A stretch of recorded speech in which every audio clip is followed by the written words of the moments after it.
అధ్యక్ష, మా super 6 super hit 100% అధ్యక్ష. వాళ్ళు నచ్చినా నచ్చకపోయినా ఇది వాస్తవం.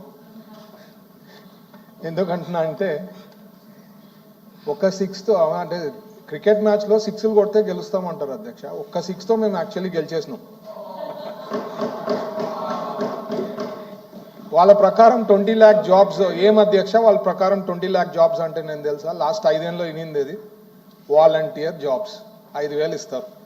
దాని గురించే జాబ్లు ఇంకో రకంగా అంటే YSRCP volunteer jobs, party based volunteer jobs, government based volunteer jobs, political volunteer employment. ఇదే అంటే వాళ్ళ ప్రకారం జాబ్స్ అంటే ఇంతే. మీరు ఏదైనా ఎత్తకండి ఆ వాలంటీర్ పెట్టుకొని రకరకాలు ఉంటుందన్నమాట జాబ్స్. మన ప్రభుత్వంలో మెగా డిఎస్సి చేసినాం అధ్యక్ష. నిన్ననే చూసారు మీరు కూడా. మెగా డిఎస్సిలో 16,000 మంది వచ్చినారు. అక్కడ కూడా వాళ్ళు సభ్యులు వచ్చిందంటే కళ్ళల్లో నీళ్ళు వచ్చేది అధ్యక్ష. ఎమోషనల్ సార్, అది రియల్లీ ఎమోషనల్. మీరు దాని గురించి ఏమైనా తప్పుగా మాట్లాడితే మీకే ప్రాబ్లం అది. ఎందుకంటున్నా అంటే మీరు నిన్న కానీ వచ్చిందంటే కళ్ళల్లో నీళ్ళు వచ్చేది అధ్యక్ష. అంత అంటే వాళ్ళ ఆనందము, వాళ్ళ ఫ్యామిలీ మెంబర్స్ అందరు వచ్చి వాళ్ళు అక్కడ అపాయింట్మెంట్ లెటర్స్ తీసుకోవడం అనేది ఇట్స్ ఎ గ్రేట్ థింగ్.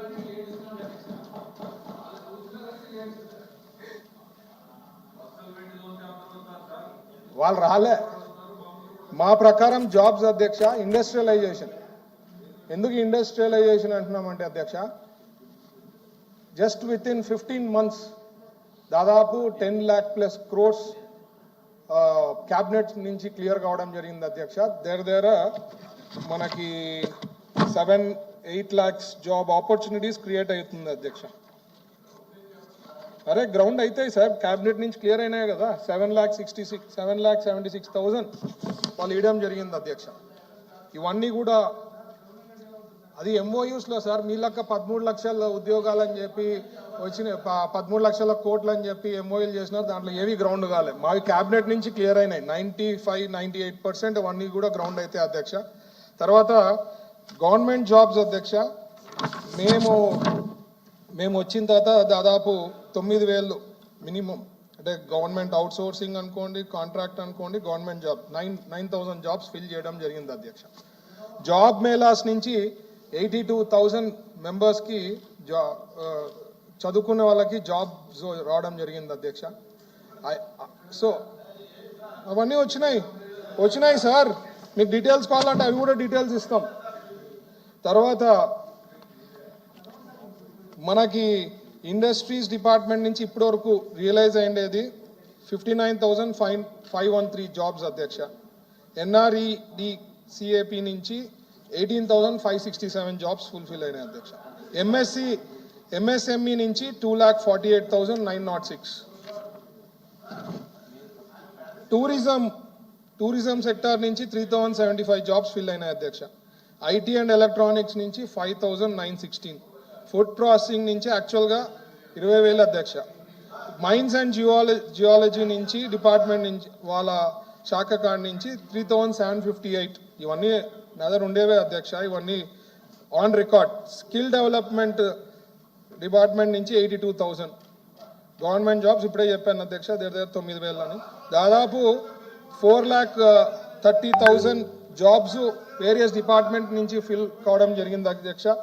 ఇవి కాక నేను చెప్పినట్లు జాబ్ మేళాస్ ఇవన్నీ కూడా యాడ్ చేస్తే less than 15 monthsలో 5.5 lakh job opportunities వచ్చినాయి అధ్యక్ష.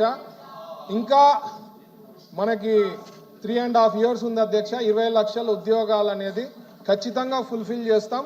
మాట ఇచ్చిండేది తప్పేది లేదు. ఆల్రెడీ క్యాబినెట్లో ఉండే అప్రూవల్ ప్రకారమే దగ్గర 7.5 lakhs ఉన్నాయి. సో ఇవన్నీ కలిపితే 20 లక్షల ఉద్యోగాలు వస్తాయి.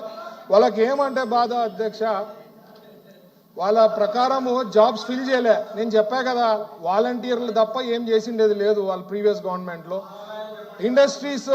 ఇండస్ట్రీస్ అంతా వెళ్ళగొట్టారు. అమర్ రాజాని వెళ్ళగొట్టారు. మీకు మొన్ననే చెప్పినాం అమర్ రాజాని ఎందుకు వెళ్ళగొట్టినారంటే ఇంతవరకు ఆన్సర్ లేదు.